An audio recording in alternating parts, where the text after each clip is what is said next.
अरे ये देखिए, आप बड़ी महत्वपूर्ण बातें कह रहे हैं। एक तो अपने नाम को आगे बढ़ाने में इंटरेस्टेड नहीं दिखाई दिए प्रधानमंत्री पद के उम्मीदवार के तौर पर मल्लिकार्जुन खड़गे। उन्होंने उस प्रयास को, मीडिया कर्मियों ने सवाल पूछा, कहा इसको छोड़ दीजिए, पीएम नहीं पहले एमपी जीत करके आएंगे, वो तय करेंगे। तो ममता बनर्जी, अरविंद केजरीवाल उनका नाम बढ़ा रहे हैं, वो खुद अपना नाम नहीं बढ़ा रहे मल्लिकार्जुन खड़गे। दूसरी इंपॉर्टेंट बात उन्होंने कहा, यूपी हम सुलझा लेंगे, दिल्ली पंजाब में जो प्रॉब्लम है उसको भी ठीक कर लेंगे। तो दिल्ली और पंजाब, गुप्ता जी, जहां आपकी पार्टी का जनाधार है, उसको प्रॉब्लम मान रहे हैं वो सीट शेयरिंग के लिए।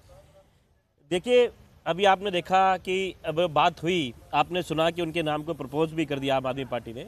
ये इस तरीके की बातें बार बार दिल में डाली जाती है, लेकिन हो सकता है कि देखिए, दिल्ली के समझिए सिर्फ 7 सीटें हैं और पंजाब में भी कम सीटें हैं। जहाँ पे सीटें कम होगी वहाँ हो सकता है थोड़ा टाइम लगे सोचने में, लेकिन जो बार बार कहा जा रहा है कि 20 दिन 25 दिन इसी दिसंबर तक हो सकता है कि इसको सुलझा लिया जाए, कोई बहुत मुश्किल काम नहीं है। नीयत साफ है कि देश को बचाना है, संविधान को बचाना है, एक ऐसी पार्टी से बचाना है जो देश को बांटने के लिए पूरी तरीके से लगी हुई है। तो उसके लिए तो सबको साथ बैठना होगा। आप भी कुछ कंसीड करने के लिए तैयार हैं दिल्ली पंजाब में? बिल्कुल बिल्कुल, वो बड़ी पार्टी है पंजाब में। बात कंसीड करने की नहीं है, बात बड़ी सीधी सी है। पंजाब में बड़ी पार्टी सरकार हमारी है, मैं सांसदों की बात कर रहा हूं, सांसद उनके हैं। मेरा ये कहना इस वक्त सोचने का नहीं है कि बड़ी पार्टी छोटी पार्टी कौन है। इस वक्त सबसे जरूरी ये है, अब आप देखिए कि जो एनडीए गठबंधन है इनका, उसमें इन्होंने ऐसी ऐसी पार्टी को लिया दिया है जिनके शायद आप भी नाम नहीं जानते और मैं भी ना जानता हूं, लेकिन लिया है ना। तो जब किसी मंच पे आया जाता है तो छोटा बड़ा ना देख के सबको साथ लेना होगा, सब पार्टियों को साथ लेना होगा। जो भी ऐसी पार्टी के विरोध में है, जो देश को बांटना चाहती है, जो बार बार भारत जलाओ की बात करती है, ऐसे लोगों से बचना है, संविधान को बचाना, तो एक होना होगा। अब तो ब्रास टैक्स की बारी है, अब तो मुद्दों की बात करेंगे, भाई ये सीट आप, ये सीट हम लड़ेंगे। नहीं, बिल्कुल इस पे बात होगी, कुछ आपको छोड़ना पड़ेगा, कुछ उनको छोड़ना पड़ेगा। जिस तरीके से बातें होगी, सीट शेयरिंग पे बात होगी, कौन कितने सीट लेगा, कौन सी सीट पे कौन खड़ा होगा, कौन जीत सकता है। इंपॉर्टेंट ये है कि कौन जीत सकता है,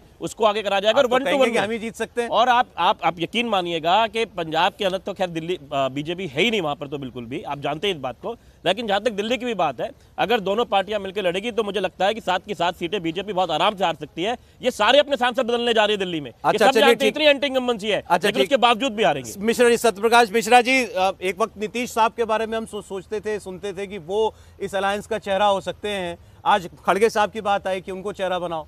देखिए, नीतीश जी ने स्वयं कई बार इस मुद्दे पे खास करके कहा, देखिए मेरी कोई रुचि नहीं है। और मैं धन्यवाद करना चाहूँगा कि आज जो चौथी बैठक इंडिया गठबंधन की हुई, उसके सूत्रधार सबसे पहले नीतीश कुमार ही हुए, जो बिहार में एक सरकार बनाई और अगस्त में पिछले साल, और लगातार एक बैठक का सिलसिला जारी हुआ। वही व्यक्ति हैं जिन्होंने ममता बनर्जी, केजरीवाल, कांग्रेस सबको साथ लाकर बिठाया। तो उनकी जो प्रतिभा जिन चीज़ों में रही वो उन्होंने साबित कर दिखाया।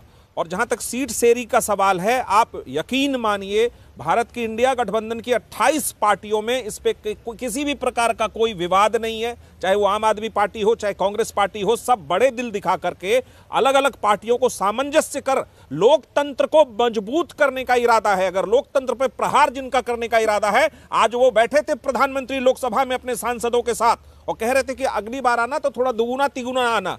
तो मुझे याद आता है रामचरितमानस में, चूंकि गोडसे के राम अलग हैं, गांधी के राम अलग है, कि जस जस सूरु सा बदन बढ़ावा। तो ये जो मुंह खोलने की प्रवृत्ति बढ़ी है लोकतंत्र में और विपक्ष को हड़पने की प्रवृत्ति बनी है कि 141 संसद को बेवजह एक संसद के गरिमा के एक अंदर रहते हुए भी बर्खास्त कर दिया, निलंबन कर दिया, काला अध्याय लिख दिया देश की सदन में। ये कौन सा तरीका है? ये कौन सी सत्ता का अहंकार है कि विपक्ष को कुचल दो? नहीं, इस बात पर बात होनी चाहिए इस देश में।